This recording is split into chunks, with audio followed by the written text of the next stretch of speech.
Assalamualaikum warahmatullahi wabarakatuh. Kami dari kelompok 6 akan mempresentasikan hasil diskusi dari kelompok kami, yaitu tentang komunikasi melalui laporan, rapat bisnis, dan pembuatan laporan. Dengan anggota, saya Adielia Hita Rahmawati dengan NPM 1901010067. Kemudian ada Fenty Umastika Nuraini dengan NPM 1901010068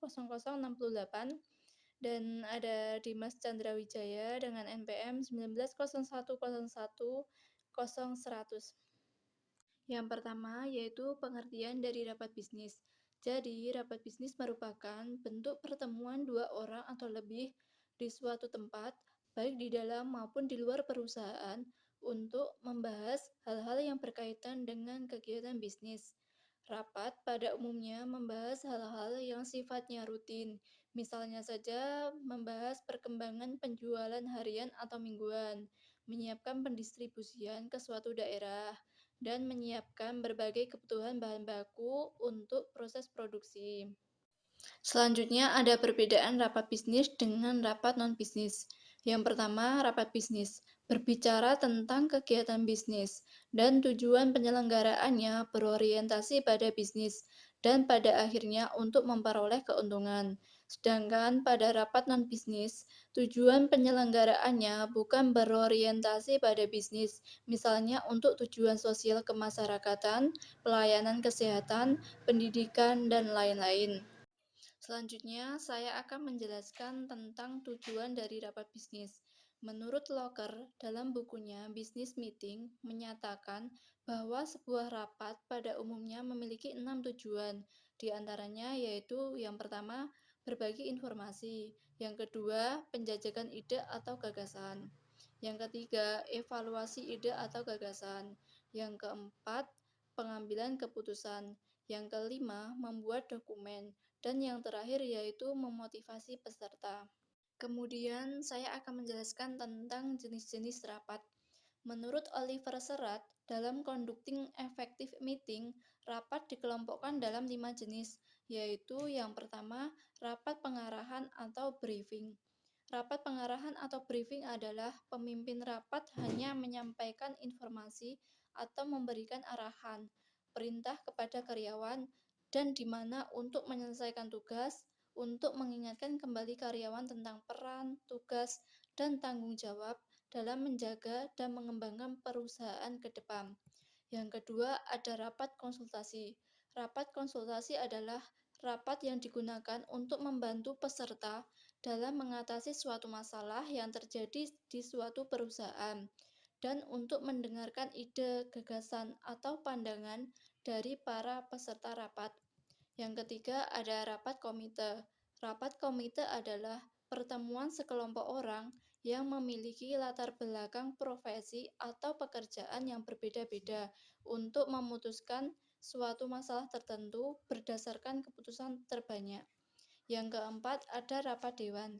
Rapat dewan adalah pertemuan yang terjadi atau terdiri dari sekelompok orang dengan latar belakang minat berbeda-beda untuk memutuskan masalah dengan cara konsensus untuk mencari jalan keputusan bersama-sama. Proses pengambilan keputusan dilakukan dengan cara konsensus dan menghindari pengambilan keputusan melalui voting. Dan yang terakhir yaitu negosiasi. Pada dasarnya, proses negosiasi terdapat sekelompok orang yang memiliki kepentingan, maksud, dan tujuan yang berbeda-beda. Melalui proses negosiasi di antara mereka, diharapkan dapat diperoleh kesepakatan dengan cara-cara yang paling menguntungkan semua pihak. Selanjutnya saya akan menjelaskan tentang rapat yang baik. Jadi rapat yang baik itu dipimpin oleh seorang pemimpin yang baik. Yang kedua, suasana rapat yang terbuka. Yang ketiga, tiap peserta rapat berpartisipasi aktif dan hindari terjadinya monopoli pembicaraan. Yang keempat, selalu mendapat bimbingan dan pengawasan. Yang kelima, hindari perdebatan, pertanyaan singkat dan juga jelas. Selanjutnya saya akan menjelaskan tentang perencanaan rapat bisnis. Untuk menghasilkan sebuah keputusan rapat bisnis yang baik dan pelaksanaannya berjalan dengan baik, maka diperlukan perencanaan sebaik-baiknya. Perencanaan yang baik tentu akan mempermudah pencapaian tujuan yang dikehendaki. Begitu pula dalam rapat bisnis, pencapaian tujuan rapat bisnis yang efektif sangat ditentukan oleh sejauh mana persiapan yang telah dilakukan. Selanjutnya, saya akan menjelaskan tentang pelaksanaan rapat bisnis. Setelah panitia penyelenggara melakukan berbagai persiapan rapat bisnis, langkah berikutnya adalah bagaimana melaksanakan rapat bisnis agar berjalan lancar dan juga efektif. Efektivitas sebuah rapat bisnis sangat ditentukan oleh 3 komponen penting, yaitu yang pertama, kesiapan panitia penyelenggara dalam mempersiapkan segala sesuatunya. Yang kedua, kesiapan narasumber dalam mempersiapkan materi yang akan disampaikan. Dan yang ketiga adalah kehadiran serta keaktifan peserta dalam mengikuti kegiatan rapat bisnis tersebut. Selanjutnya, pengertian dari laporan bisnis. Jadi, laporan bisnis merupakan suatu laporan bisnis yang mempunyai berbagai karakteristik seperti netral, tidak berpihak, objektif, menyajikan data, disusun secara sistematis, menyangkut informasi eksternal maupun internal, di mana biasanya diminta oleh pihak yang memiliki wewenang yang lebih tinggi dan memiliki tujuan yang jelas. Selanjutnya, saya akan menjelaskan tentang tujuan laporan bisnis. Yang pertama, untuk memonitoring dan mengendalikan operasional perusahaan. Yang kedua, untuk memenuhi persyaratan-persyaratan hukum dan peraturan-peraturan yang berlaku bagi perusahaan. Yang ketiga, untuk mendokumentasikan presentasi kerja yang dilakukan. Dan yang keempat, untuk memperoleh sumber pendanaan atau membuka bisnis baru. Ya, selanjutnya di sini saya akan menjelaskan tentang persiapan penulisan laporan bisnis. Nah, dari persiapan ini adalah merupakan suatu yang sangat penting bagi penulisan suatu laporan bisnis. Faktor pertama adalah definisikan masalah, tujuan, dan ruang lingkup. Nah, tahap pertama perencanaan adalah melakukan analisis yang mencakup tujuan, terus tentang penyusunan laporan. Jawaban terhadap pertanyaan-pertanyaan akan membantu dalam menetapkan masalah dalam tujuan, ruang lingkup, dan menentukan judul suatu laporan. Nah, selanjutnya adalah pertimbangan siapa yang akan menerima laporan. Dalam mempersiapkan laporan bisnis perlu mempertimbangkan berbagai hal. Nah, salah satunya adalah kita memperhitungkan audiens. Nah, hal ini bertujuan agar laporan bisnis ingin disampaikan pada audiens itu tepat pada sasarannya. Selanjutnya adalah menentukan suatu ide atau gagasan. Nah, selanjutnya ini ide gagasan ini juga sangat penting, tapi ada yang lebih penting, yaitu yang selanjutnya adalah mengumpulkan bahan yang diperlukan. Nah, bahan yang diperlukan ini sebagai mengumpulkan fakta-fakta yang diperlukan dari sumber yang terpercaya. Untuk beberapa laporan mungkin Anda mempunyai data dalam ingatan Anda, namun diperlukan data-data yang untuk tambahan seperti data lapangan atau data primer, sekunder, seperti itu. Nah, selanjutnya adalah menganalisis dan menafsirkan data. Nah, untuk laporan singkat, tahap ini hanya memerlukan waktu yang sangat singkat. Namun, untuk laporan panjang memerlukan waktu yang berlebih. Berusahalah untuk jujur agar tidak membohongi suatu sumber data yang ingin kita berikan kepada audiens.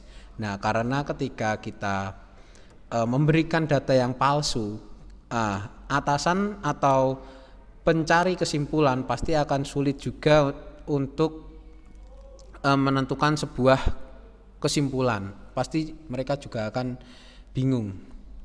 Selanjutnya adalah mengorganisasikan data dan mempersiapkan kerangka akhir. Setelah menganalisis dan menafsirkan data secara hati-hati, Anda juga dapat mengorganisasi hasil temuan dan membuat kerangka akhir. Tetapi sebelum menyiapkan kerangka, Anda tahu tubuh laporan dan mempertimbangkan berbagai metode pengorganisasian dan kerangka.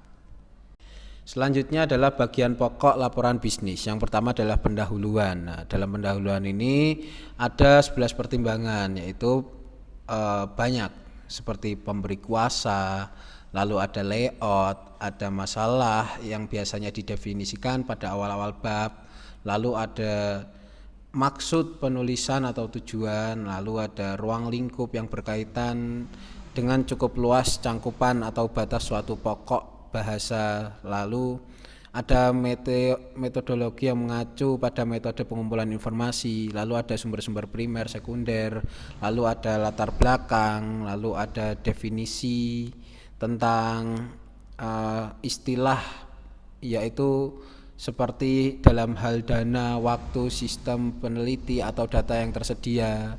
Seorang penulis tidak perlu malu-malu untuk menyebutkan berapa keterbatasan yang ada sebelum melakukan penelitian tersebut. Lalu selanjutnya ada rekomendasi menjelaskan tentang keputusan yang perlu dilaporkan. Nah, selanjutnya yang kedua ada teks. Itu dalam bagian terpanjang dari suatu laporan. Nah, lalu ditutup dengan penutup. Ya, selanjutnya adalah cara menyusun teks laporan bisnis. Yang pertama adalah membuat topik-topik atau kriteria. Nah, ini merupakan hal yang umum dalam membuat suatu laporan. Judul utama mungkin menggunakan kriteria standar, faktor-faktor pemecahan masalah, manfaat, atau karakteristik.